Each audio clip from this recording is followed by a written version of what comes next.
কেউ মাটিতে ফেলতে পারে?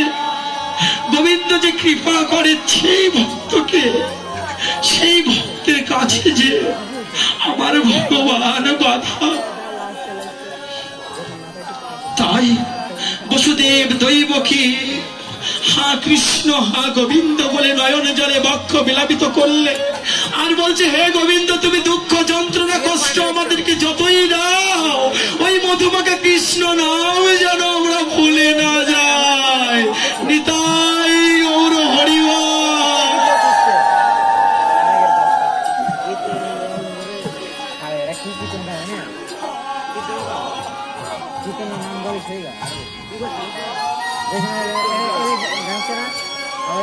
তাই বসুদেব দৈবকী আজ ভগবানকে বললেন গোবিন্দ তোমায় আমি ডাকার মতো ডাকতে পারি না, তোমার ভক্ত হতে পারলাম না,